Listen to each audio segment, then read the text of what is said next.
Hi, founders. Welcome to Level Up with Kamila. I'm really excited to have a conversation with Rhonda Simmons, who's the founder and CEO of the Simmons Empowerment Foundation. She's a client inside of my program, The Profitable Blueprint. And I'm just really impressed with the progress that she's made, the growth and expansion that she's experienced with her program. She literally came to our program a few months ago, like not really knowing where to start, how to market, how to sell her services, how to secure clients, how much to charge for her program, what type of platform to build out her coaching and consulting program. It was just like really from scratch. She didn't even know like what questions to ask. She's like, I just know I need help. And so I want to share her testimonial with you, her experience with her program and how it's growing, it's building, and how just platforms and opportunities are being opened for her to generate diverse streams of income and revenue, just based on the principles in the foundation that she's been taught inside of the program. She's not even finished with the program yet. So I want you to be encouraged, and it's one thing for me to share the level of knowledge and strategies and systems that we incorporate inside of our program, but it's completely different to have a client who's actually in the program to share her experience and her testimonial. And so I want you to hear it from her. And I hope that this encourages you to just know that just everyday solopreneurs are really generating profitable business models just because they're taking one step after another. They're operating in their fear. They're operating in their discomfort. They're operating in their imperfection. And I just want you to be obedient so you can reap the rewards of whatever it is that you want to accomplish with your business, with your program, with the impact that you want to make with your audience. And there's so many golden nuggets. Like the interview is just fire, okay? Like don't go anywhere. It's fire, okay? So just stay where you are. I'll be right back. And I'm going to share my interview, my conversation with Rhonda Simmons, founder and CEO of the Simmons Empowerment Foundation.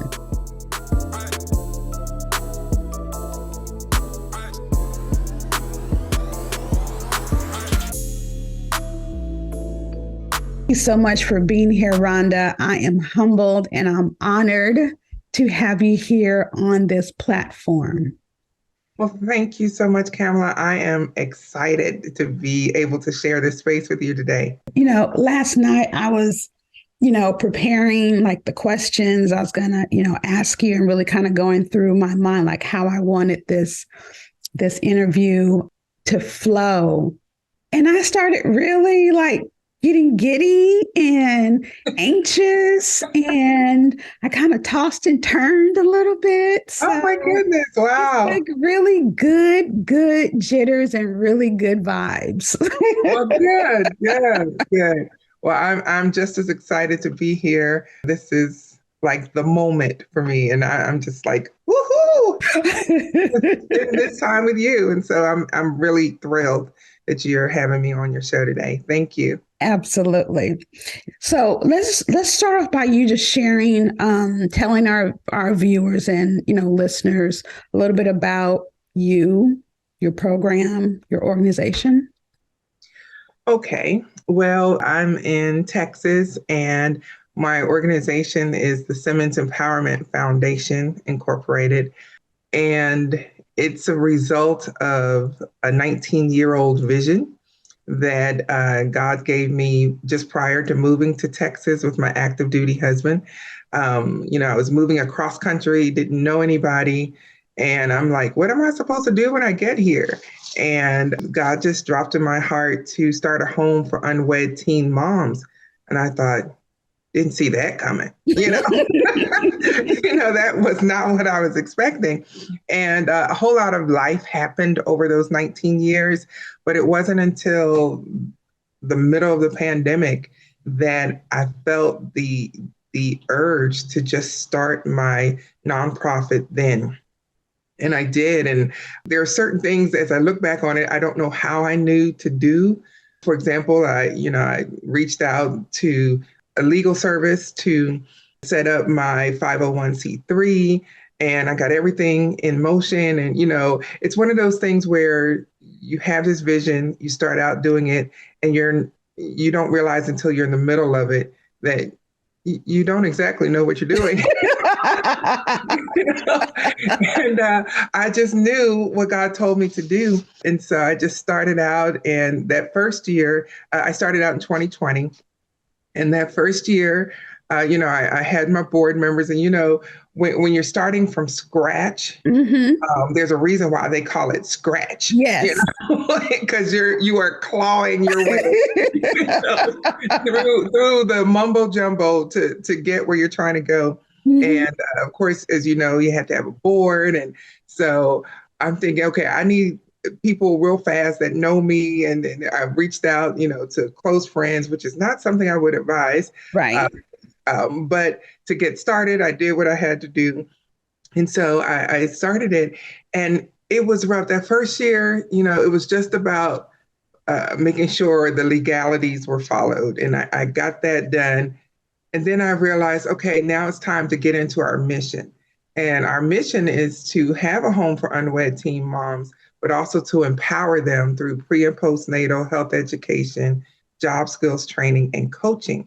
Okay. And the mission was so big until I honestly didn't know what to do. And I remember sitting in my office just praying. I don't know what to do. Right. I don't know who to turn to. Somebody's got to know more than me, and it wasn't that I hadn't sat on boards before, because I had, but I've never been at ground zero before, creating something from nothing. And so that's where I was. And I had, I bring 30 years of experience in ministry and almost 15 years in education. But right at that point, I felt absolutely clueless. I did, absolutely clueless. And I did not know what to do. And I was on Facebook, and I saw this smiling lady talking about, I help nonprofit founders. Oh, that was me. Yeah. And I thought, well, okay, that's nice. And but I don't even know what help I need. And I knew that if you're going to have a company, you're supposed to make money, but I didn't know anything. Right. I didn't know the questions to ask. And so then I ignored the ad the first time.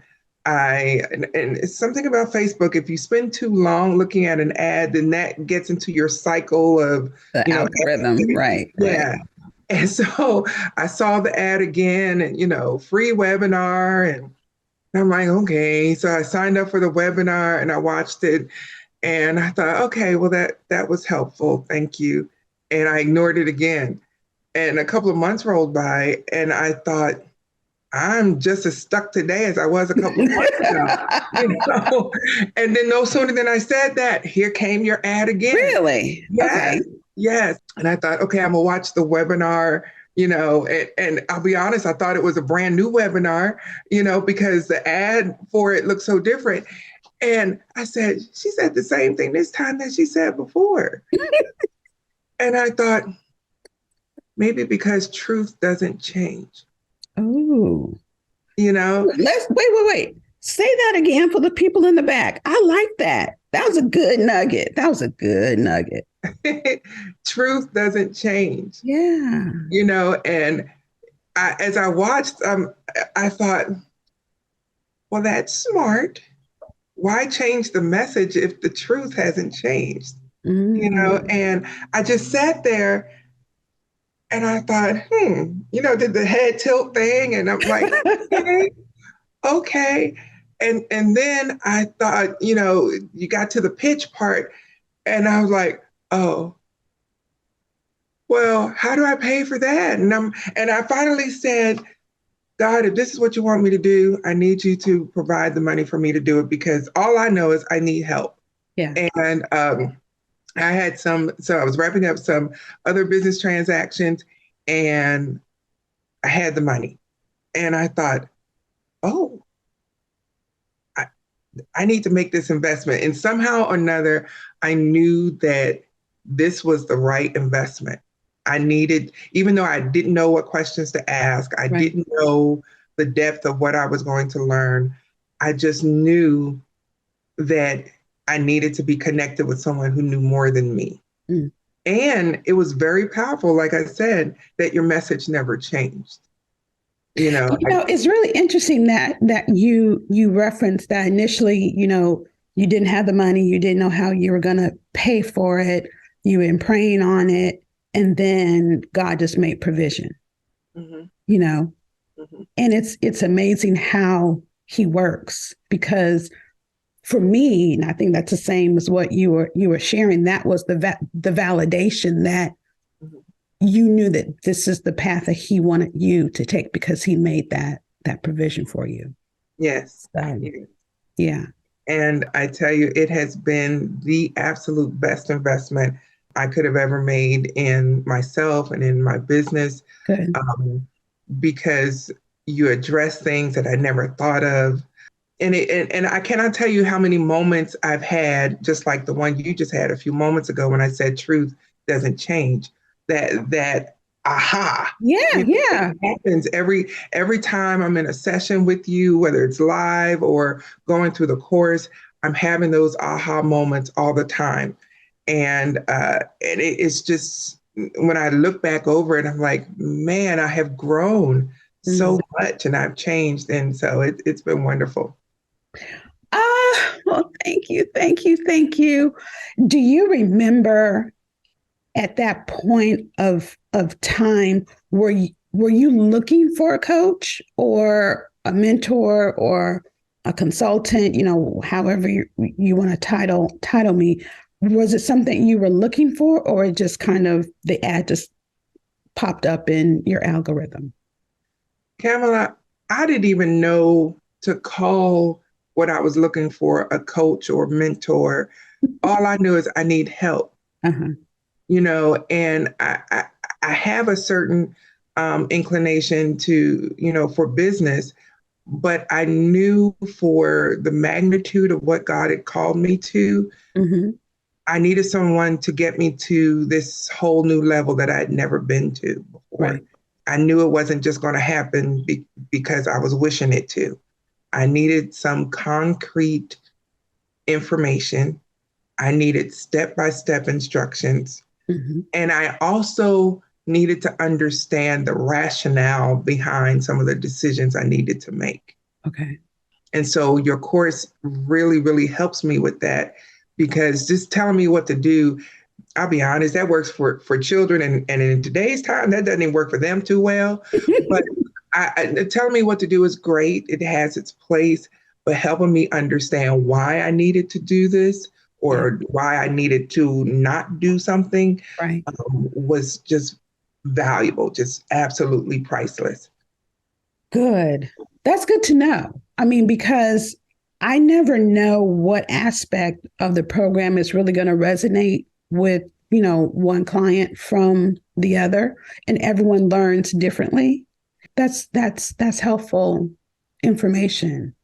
And I know with myself, because even I have a coach, I will always have a coach because I know the importance of working with someone who has already been where I am and felt the pain and the frustration that I feel. Was there a level of fear or doubt, even though you were being obedient and you made the investment And I'll be honest, everyone doesn't always invest with confidence. Sometimes we just invest with, I know this is what I need, but I'm still scared.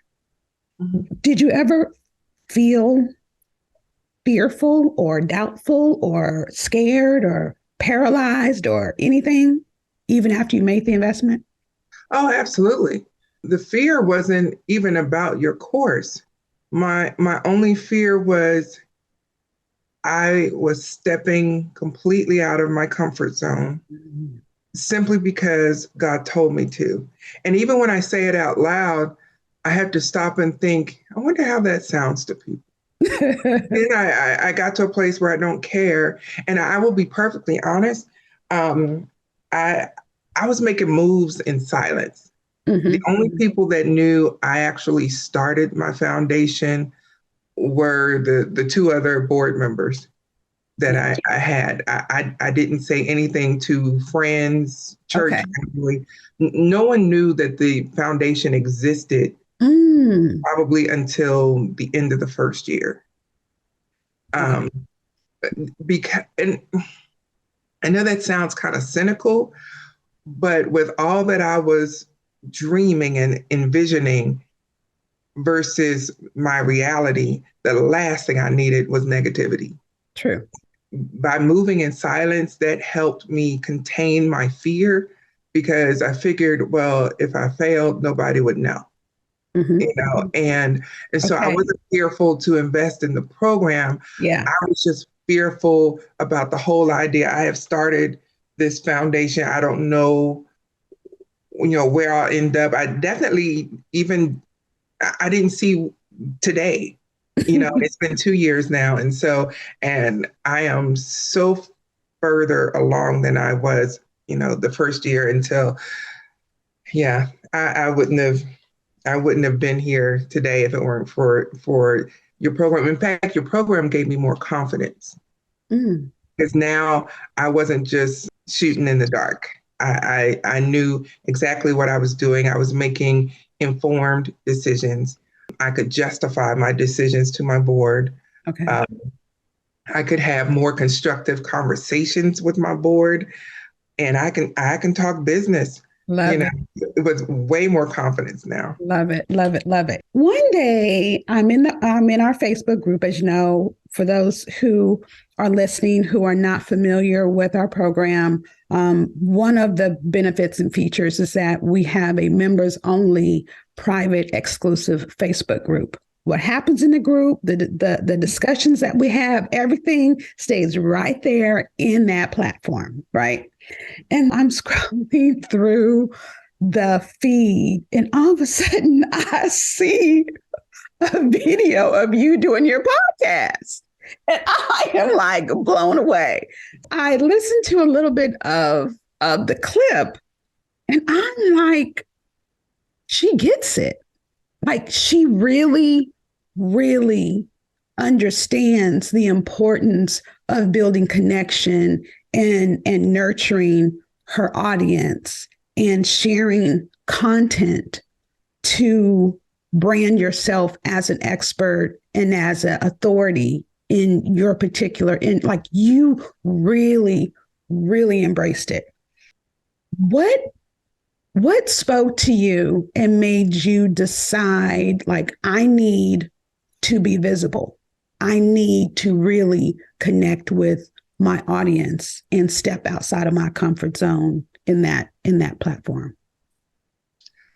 Well, I can tell you, I attended one of the Tuesday Q&A sessions that you host, and the sessions are, roughly about an hour. And I'm one of those people. I try not to do things just haphazardly, Right. but then there are other times when I feel led to attach myself to things or to do things not fully knowing why. And so when I show up, I'm looking for the why. Why am I here? Why did I have to be on this call today? And it was one of those times. And because you host them every Tuesday, and I don't come every Tuesday because of scheduling, but that Tuesday I was determined I had to be here. And so in the course of your conversation, of course, it was the whole hour is impactful. But I'm one of those people where when I know I've heard it, Yeah. that was just for me, I am good. I got it. I'm done. And you were saying that you have to get where people are, that your conversions are in your connections. I think that was what you said. Right. When convert a prospect into a client, it's in your ability to connect with them.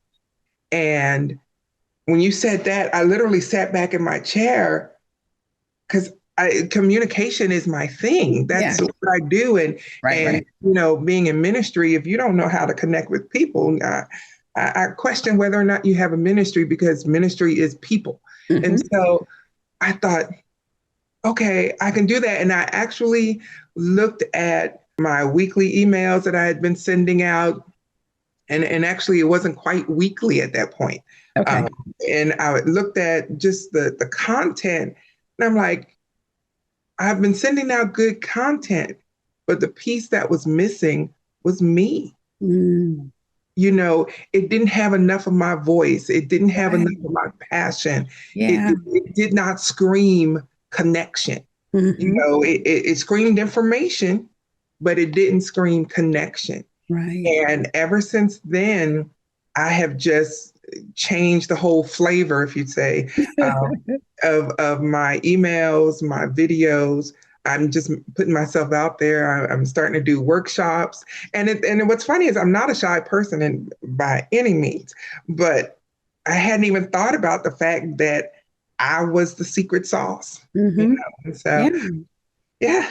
You have your podcast. Mm-hmm. You're doing speaking engagements. Mm-hmm. You also have a radio show.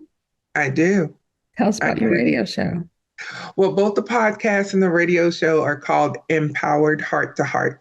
Obviously, empower is one of our power words, because it's a part of our name and a part of our mission.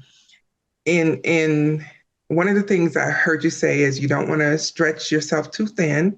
You want to be consistent and you want to be effective.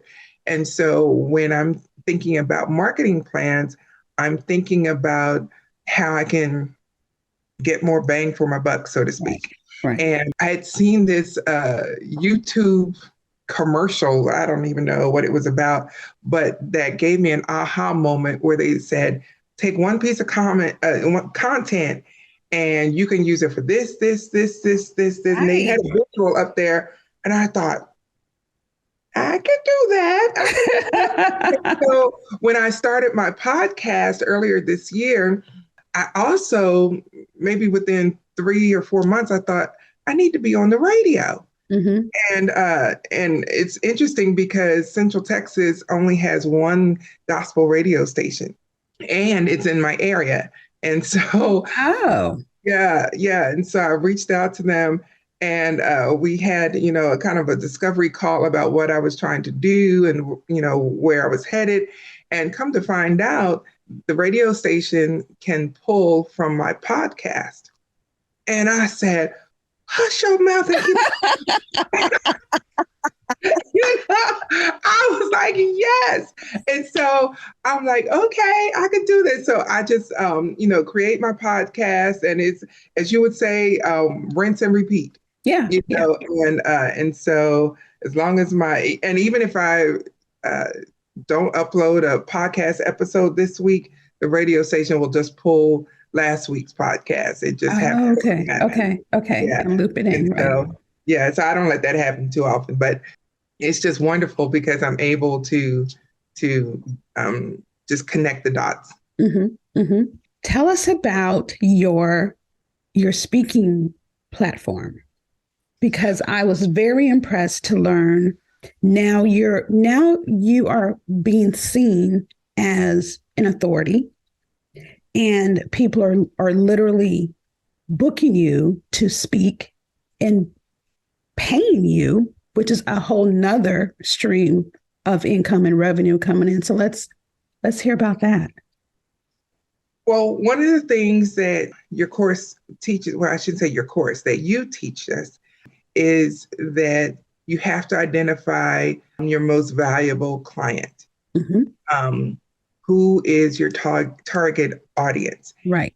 And you said, just pick one. Right. And I was, when I first started, I was doing that until God helped me understand that's good, but you actually have two major things going on in your life that can't be ignored. Mm. And one was my background in education as a teacher and principal, and the other was my ministry. Okay. And I'm not trying to make a business out of ministry. That's a whole nother conversation, and Right.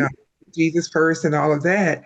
But what brings those two very different careers together for me is my coaching program. And so with those two different careers brings two different most valuable clients. True.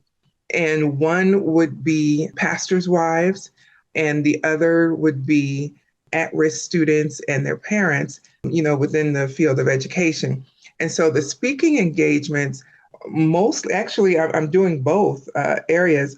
I'm doing workshops for at-risk young people, especially teen moms. I have an engagement coming up in January for that. But I'm also doing seminars for pastors' wives. Okay. As many times they are the most overlooked in the church. They have to share their husbands, with the entire congregation, and Right. and some of them didn't sign up for that, and so they need a safe place. And because of my background in ministry, I get them. I understand. I talk their language. I'm not new to church. Obviously, Mm-hmm. I understand the joys and the challenges of ministry. I Right. understand the demands. And so being able, like you've taught us, being able to talk their language makes all the difference in the world, and being able to connect with them. And so I've got some engagements coming up. One is like a state conference, another is an international conference. And yeah, I'm like, wow. So I love it. I'm here for all of it. I'm here yeah, for all yeah, of I'm just as shocked as you. it. So, and what's interesting is because on one hand, I'm doing this through a slightly different avenue other than ministry. I'm a little apprehensive, but I'm doing, as you put it, what I can do all day, every day, and twice on Oh, Sunday. that's right. That's right.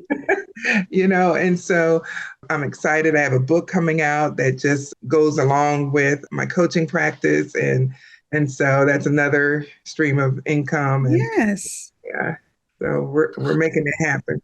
Rhonda, I'm so proud of you. So let me just clarify. Yes, inside of the Profitable Blueprint, I am a strong advocate of picking one person who is your ideal audience, picking one platform, picking one problem that you're going to solve, and then one process, right? Yes. And that ideally is because when you first get started, we have such a heart to serve. We try to be everything to everybody. And we think we can just take on the world like we Jesus, right? But that's a very, very heavy cross to bear. And so we need to learn and gradually work our way up to increasing our capacity to do more. So initially, when we first start, we just need to keep it simple. I agree. I definitely agree. That's why I really preach about just limit everything to just one. However, I do understand and I do encourage, as our clients advance into the mastermind. Now you're in a position to start diversifying, to start applying for grants, because now you have consistent revenue coming in. And that's what funders, look like or look for. I'm sorry. I just love how you just like, look, I'm not waiting for the mastermind. I know we're going to talk about that on Friday. I'm not waiting for the mastermind. I'm going to do what I'm going to do. And it's working for you. But I truly believe, and you correct me if I'm wrong, I truly believe it's because you've already had that foundation of working through whatever your methodology is. This is what works. So now that I have my foundation that's stable and solid, now I can build. Now I can build on that. You're just building a lot faster. Well, let me tell you how it worked with the foundation that you provided. I simply did it twice. I Oh, did. for the different audiences. Yeah, because for example, you said about finding your most valuable client, and then you said you said to do some research and talk to them, and that's how I came up with interview questions because my podcast had already started, Okay. you know, and I didn't know where the podcast was going, but I just again I was just being obedient to God. And then you said, do research. I'm like, lady, I already got this up and running. I'm not shutting this down. I got to figure out. So I decided I was going to do research on the fly. And I started interviewing women who had been teen moms so that I was getting my podcast episodes in and getting some quality interviews, but I was also gathering research. Yes. I've done panel discussions with women who have gone from struggle to success, who had been teen moms and now they're in a successful place today. Then I took it a step further and did another panel discussion with educators from around the country about how we educate at-risk teens. And so I was gathering information all the time, but I'm like, I got to keep my podcast going, got to keep that rolling. So, it was just a great way for me to get an understanding and provide a foundation. And then when I had the idea about the pastors' wives, that just kind of blew my mind. And so it's just rinse and repeat. Okay, so I need to find out this and this and this. These are the questions I need to ask. So it wasn't that I had to come up with a new system. I just had to go through the same system again because it worked. Yeah. The same framework work. And you're absolutely right, because it really does apply for profit, nonprofit, ministry, whatever that happens to be. A strategy is a strategy. I just happen to choose my MVC, my most valuable customer, to be founders of nonprofit organizations. They just and like I said at the beginning, truth doesn't change. So I didn't have to reinvent the wheel. And so, and I felt confident because I know I kind of felt like I was an outlier to your program because I know she said just one, but what do you do when you have a founder who's coming to the table with these two very viable careers and passions? Right. And how do you bring them together without, just overworking and killing yourself trying to do this? And so that's where the coaching came in. I think it's great. And I would love for you to share what aspect of your business model is online. I'm sure you have, certain aspects that's in person. Obviously, you're speaking live at these conferences. So that's in person. Maybe you do some in person, coaching. But what aspect of your business model is virtual online? My entire coaching program is virtual. I actually do have an international client. Yeah, so that's pretty cool. That's a new one. Okay. Yeah, thank God for the virtual world, and that's a wonderful thing. And so my program offerings, you can of course have a single session, or I have other packages that that include multiple sessions over 3 months or 6 months. I have found that some people just want an accountability partner. We're getting ready for the new year. We're all setting resolutions, and we go through the same cycle. We create these resolutions every year. They never work. It's because the accountability piece is missing. Okay. And so I offer an accountability partnership, as a separate package. And so all of that is on my website. My program, I don't know if you wanted me to, if you were asking me for By that. all means, absolutely. Let's get it in. Okay. Well, my program is called Dear Future Me, the coaching program. Mhm. And it's because so many times we get stuck in the past, and the past has its place. It informs our present and our future. However, being stuck in the past is detrimental to our progress and our success. And being fixated on the present is ineffective too, because you're just like the rat in the wheel. You're going around, nothing's Yeah. changing, and the whole goal is to think about, who do I want to be in the future? Where do I want to be a year from now? Sure. That's number one. Right. And that's an easy answer. The work comes in when we're creating an actionable plan to get to where I want to be a year from now, and then the follow through and execution of that plan. And so that's where I come in. My program again is called Dear Future Me, the coaching program. It's on Life Coach Hub. And the great thing about it is, when you're coaching with me, you don't get just a conversation. There may be homework, Right. some online courses that supplement what we're doing in Okay. the conversation, because I want people to walk away stronger Mhm. and better and change. It's all about change. And so I'm enjoying the journey. I'm loving it. I'm loving it. So you've been with us for a few months now. Are you comfortable in sharing how much revenue you've generated over the last few months? Yes, I'm right around $7,000, Wow. and that's just since actually that's just since June.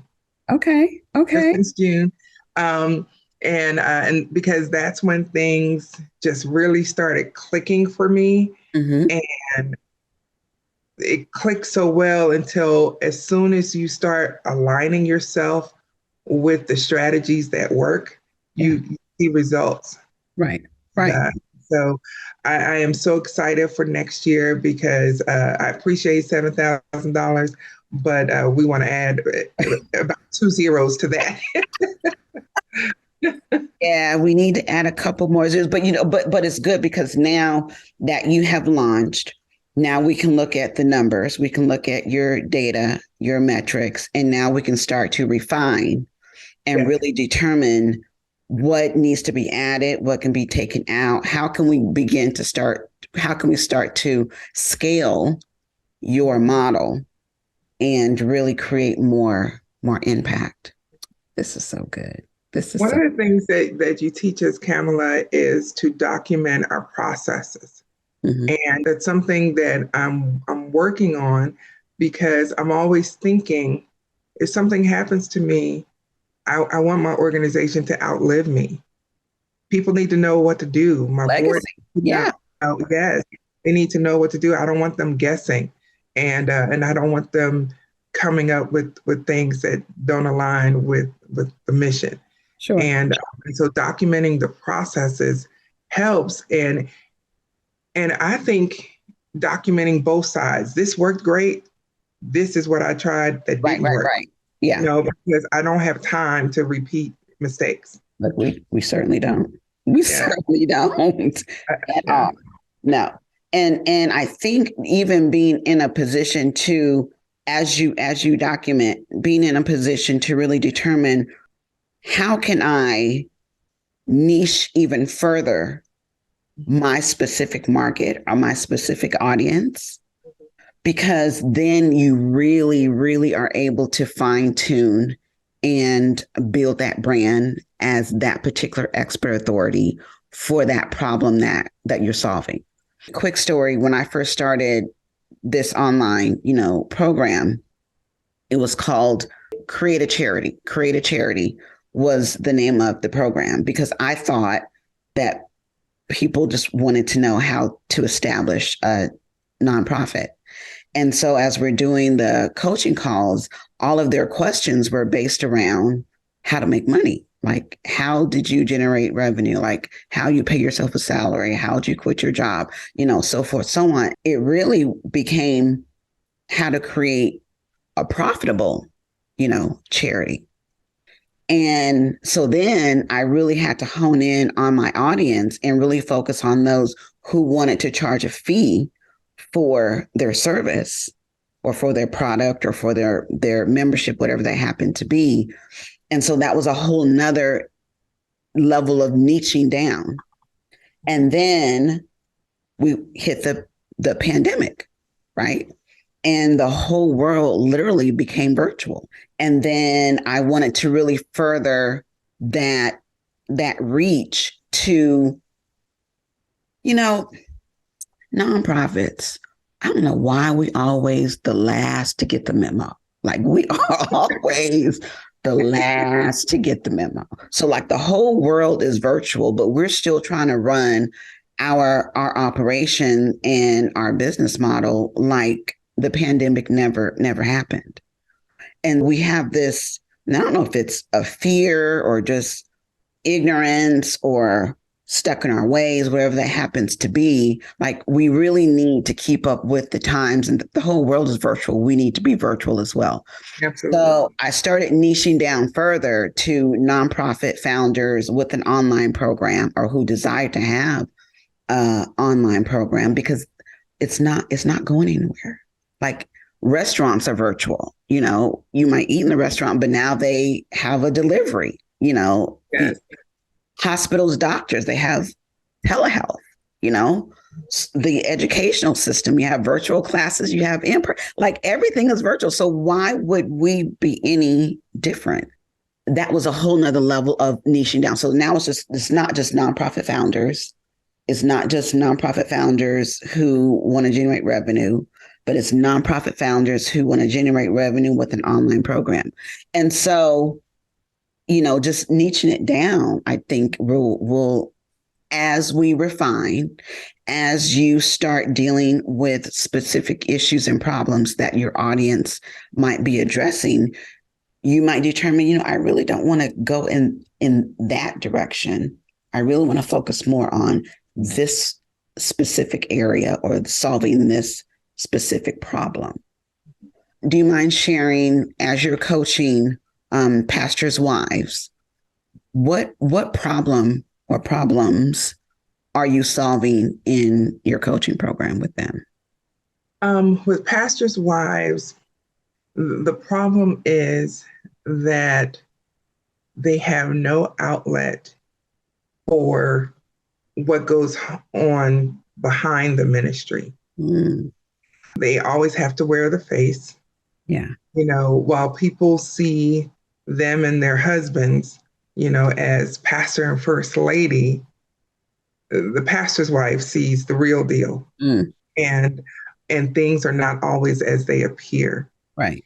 And they don't have the luxury of confiding in church members. That is just tantamount to disaster. They can't.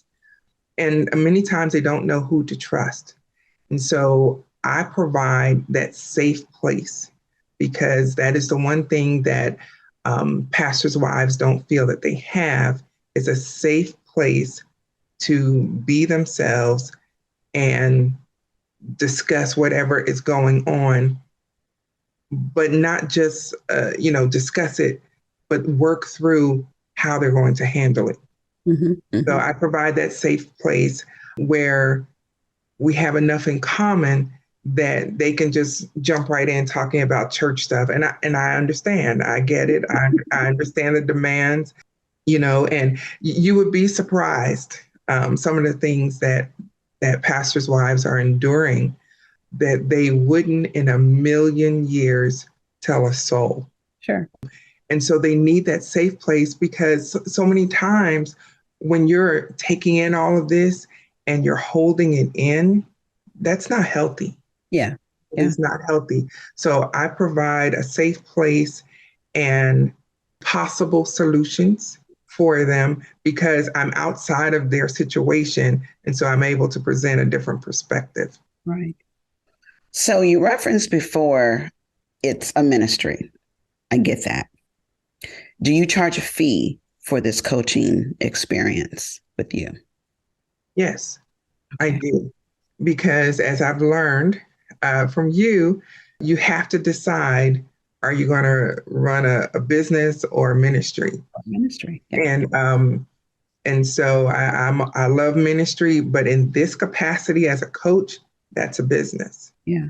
So And even though this might be your ministry, but it's still at the end of the day, it's still a business where you need to generate revenue because you have expenses, you have overhead, you have a salary to make, right? yes, and that is something that I've had to overcome in myself and in uh, you know comments that people have made from time to time, because people feel like if you're a nonprofit, you should not be making a profit. If you're having a ministry, it's not a business. And I get that to a certain degree, the ministry part. But my response is every single entity has to have a definitive plan for bringing in revenue. If you don't, even the church, if everyone in the church stops giving, we're all going to be sitting there praying in the dark. Look, you better preach. That's a sermon, okay? I'm not trying to be carnal, to use a Bible term, but that's the facts. I know the Lord will provide. I get that. And I know he could rain money from heaven. I understand that. But the Bible also says that he'll bless all that we put our hands to. Yes. And so you can sit there and twiddle your thumbs if you want to, but you'll be in the dark twiddling. Yes. And so, yes.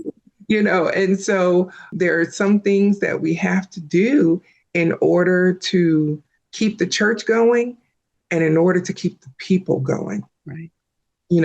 Ministry is in and of itself, it's a blessing, but it is emotionally and physically taxing. Yeah. Yeah. And if these pastors' wives don't get a healthy outlet, they could do some serious damage. This is true. To churches. And so because I get it and I sit where they sit, I can address those needs. That's excellent. Love it, love it, love it, love it, love it. I know life happens to all of us, and as you referenced, initially, you start this business and then you're like, okay, I'm starting from scratch, but now what? Curveballs happen, life happens. Are you able to share something, an obstacle perhaps that was presented to you from or within your, business that our team was able to help you work through or overcome? Yes. I think one of the biggest victories for me was changing my mindset. Because I have a heart to serve and because I have a passion for ministry and it's all about people, sometimes that can be a hindrance to setting an appropriate price for your service. Okay. If someone, looks pitiful as they're saying, oh, I would get a coach, but I can't really afford it. Well, the minister in me is touched by that. I understand hard times. The business person in me realizes, but you're texting on an iPhone. And you and your team help me understand that people will pay for what they value. And that is so powerful. You are the star pupil. You're the star pupil. Well, thank you. But it was a mindset shift for me because I began to realize just over the years how I've seen people living in what I would consider subpar living environments, getting all types of assistance. Sure. And, I understand sometimes life happens, do what you have to do, but I never understood how you got a leather suit, the whole suit is leather, and you got the latest iPhone that, but you're living in this environment that is, Yeah. no, I'm trying to be so diplomatic here, but I never understood that. It's a choice because people will pay for what they value. It's true. And That's and true. once I understood that, then that changed my mindset, even down to marketing. I've got to market with value in mind. Yes. Yes. Why would someone coach with me? Mm-hmm. Why would someone make the sacrifice and make me another budget line item, to have a coach? And so that really changed the mindset. And then also in setting the price, you're not just picking a number out of the air. You've got to look at the cost of doing business. And that was something that was a part of your program. And once I went through the calculations, I realized, oh, that's what I should be charging. That was a far cry from what I was going to charge. And it was just based on the numbers because just like truth, math doesn't lie either. And so you have to do what you have to do. One other thing that you brought to my attention in one of those Q&A calls, you mentioned how hospitals, colleges, and universities are all nonprofits. And you said, name one of them other than St. Jude's, and, gives their services away for free. Yeah. And I'm like, oh, it never even crossed my mind that they are nonprofit entities that have a fee for service business model, and I'm like, yeah. Oh, yeah. I mean, I square my shoulders and I'm like, okay. And they have no problems. In fact, I remember being in the ER on the stretcher, and here comes the little person with the billing information. Yeah. And asking me for $150. And I'm like, IV? Right. Yeah.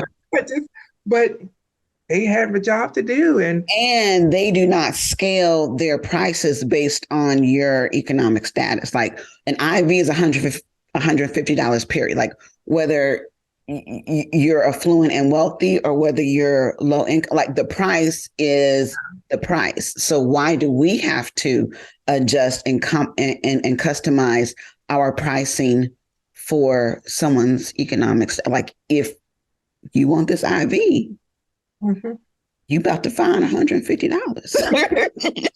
Yeah. You'll find it. Now you might ask for an extension or, and granted, hospitals do have financial relief programs. Yes, they do. But the bottom line is their business model is not centered around a financial relief program, Right. And with that in mind, when I was setting up my coaching packages, I set it up to where people can make that one-time payment, or because when you think about it, we in this country are accustomed to thinking, can I afford to make the monthly payment? Mm-hmm. And so I'll, offer it in installments. They don't tell you in the commercial that this brand new car is an $80,000 car.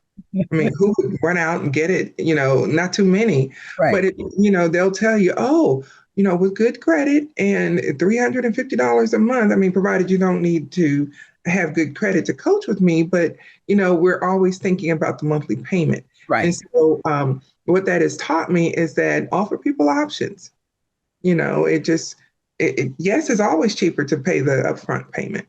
But if that's not in the budget, maybe you can do the 3 installments. And so it's just the mindset shift that you and your team have helped me to have.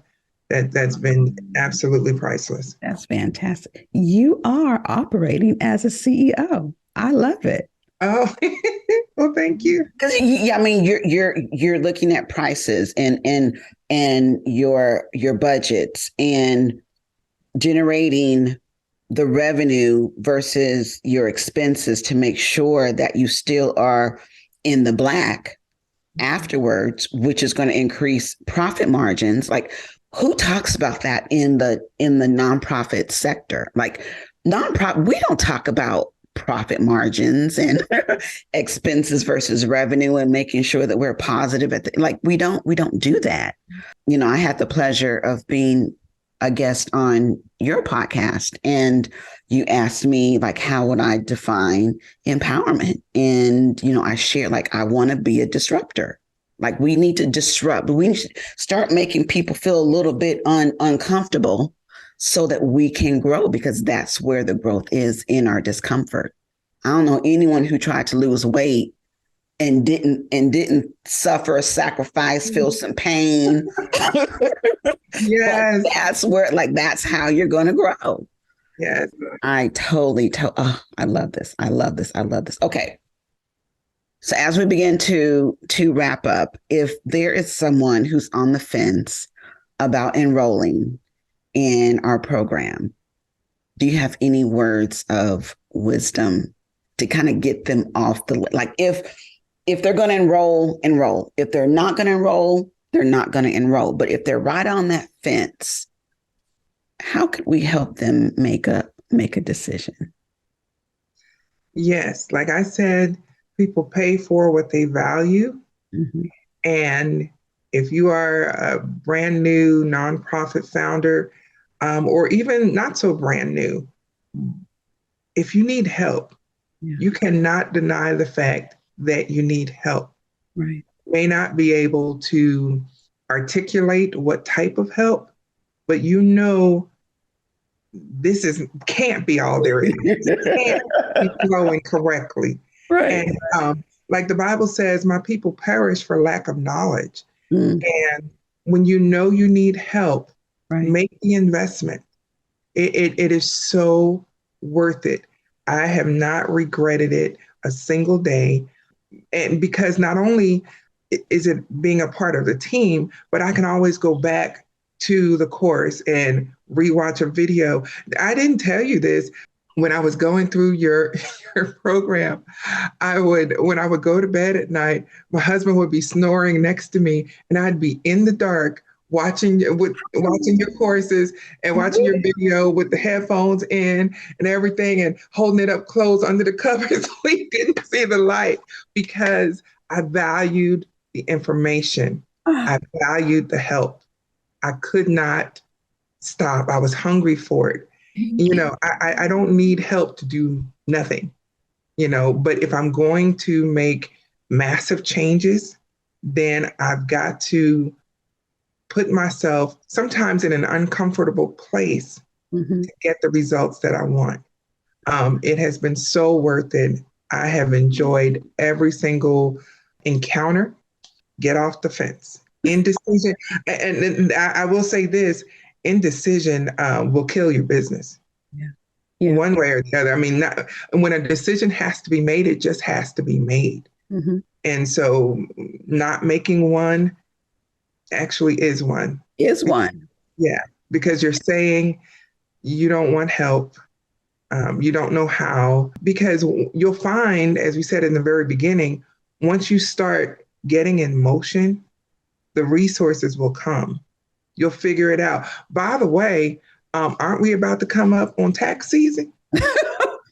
Hello. I'm just saying, if you're getting a return, that's money you've been waiting on all year long. So you haven't budgeted for it anywhere. So direct your funds to this. And really, it's not expensive, for the value that you get, the income potential that you get, it's not expensive. Because you've already made a return on your investment. Yes. Yeah. Yes. And doing an online program is just wonderful, because rinse and repeat. Because I'm all about working smarter, not harder. Absolutely. And I'm not going to be killing myself and working from home. Not going to do that. That doesn't make sense to me. So get off the fence and do this. Thank you. Thank you. Thank you. How can our viewers and listeners get in contact with you? My website is www.tsefi.org.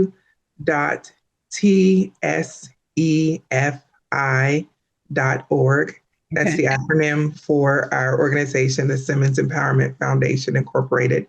Our email address is info@tsefi.org. And reach out to us. We will respond very quickly. I'm just so excited to have this opportunity and just get started, get it done. Where do you want to be a year from now? Okay, write that down, Yeah. and then write down how you're going to do it. Absolutely. And then execute. Excellent. Because, yeah, a plan without execution is just a dream. It's just a dream. Yeah. So we're going to be sure to have all of her links and contact information in the description and make it available, whether it's on our YouTube channel or on the podcast. So you can definitely get in contact with Rhonda if you feel that you need coaching, if you need advice, wisdom, or if you just want to get more of a testimonial of what it's like to be in the which I can't see how you can have any doubt whatsoever after listening and watching her. So thank you so much for your time, Rhonda. Is there anything else that you want our viewers or listeners to know about you, your program, anything? Thank you. Kamila, sometimes you wonder when you go to do things, is it really working? Have I really grown or changed? And where I see my growth is when I'm interacting with other nonprofit founders, even in my community, who are trying to wing it on their own. Yeah. I was talking to one where he just has a heart and a passion to serve, but not so much the business aspect. And how I realized that I was growing is by the questions I started asking him. Like, have you gotten your general liability insurance? Have you made sure you had your 501c3? Do you have your EIN number? And when he's talking about all of his passion, I just turned to him before I could even catch myself. And I said, you have to decide if you're going to have a ministry or a business. Yeah. And when I said that, I thought, oh, go Kamila. No, go Rhonda. That's great. That's great. So yeah. And so when you can turn around and share with conviction with others about what you've learned and how they can be benefited by the same information, that's how you know you've grown. Yeah. And not to mention, the bottom line always helps too. Just a little bit. Yeah. So thank you so much for responding to the call, to meet a need, to being unafraid to keep evolving, to keep scaling, and to change with tides, and being sensitive to when it's time to change. And thank you, because I'm sure you might have had your own fears, like, is this really going to work? Yeah. And so I know I quote scripture a lot, but that's just who I am. But the Proverbs say that a man's gift will make room for him and bring him before kings. Yeah. And so thank you so much for sharing your gift with us. And I am a benefactor and a target audience. And so thank you so much. And you help me do what I do. And, when you have this type of backing, this type of coaching in your life, it doesn't detract from your mission at all. I'm able to focus on my mission squarely now that things are in place and systems are in place. Now I can really focus on what my mission is for my organization. And so the business side is not a distractor at all. It's to help you do what you've been called to do. And so thank you for helping me with that. Truly, truly my pleasure. I My prayer to God has always been just make me an answer. Just make me an answer. And I know with that one prayer that he'll bring the right people to me, the people who are ready to take action, to make a move, and to still operate in imperfection and in fear. Again, I'm humbled and I'm honored for you to take the time out of your day to sit here and chit chat with me on Level Up with Kamila. And I look forward to what 2023 has to offer both of us. Yes, it's going to be awesome. All right, we're about to level up together. Thank you. Yes, woohoo! Thanks so much, Kamila. I appreciate your time, and I wish you all of God's blessings upon you, your family, and your business. Likewise. Thank you, thank you, thank you. All righty, take care. Bye.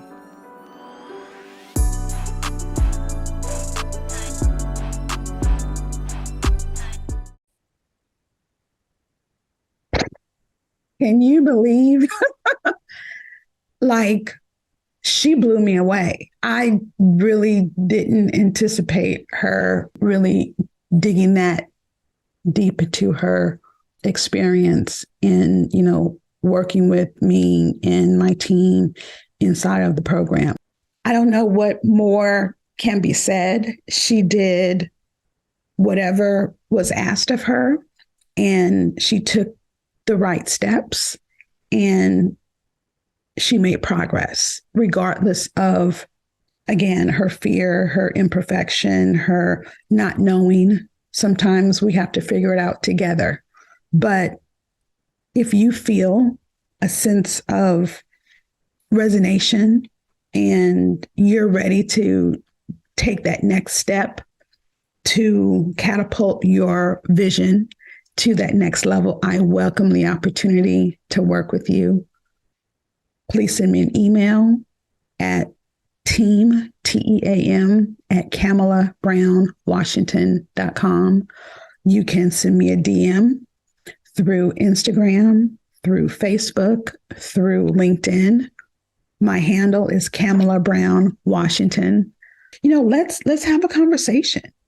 And if you truly know that you're ready, then click the link and go ahead and apply so we can schedule a strategy call. Go to KamilaBrownWashington.com/apply now. Just click that link so I can get clarity on, where you are currently. We're going to be starting a new cohort of clients. And again, I welcome the opportunity to share my proven method for how you can monetize your expertise, create a business model that's generated consistent monthly revenue, and, build a six-figure business. Let's work together. Let's create impact together. Again, I welcome the opportunity to be an answer. So I hope that this episode has been an inspiration and has motivated you in some capacity to take that next step, to take action. Let's see what 2023 has for us. Okay? Talk to you soon. Bye-bye.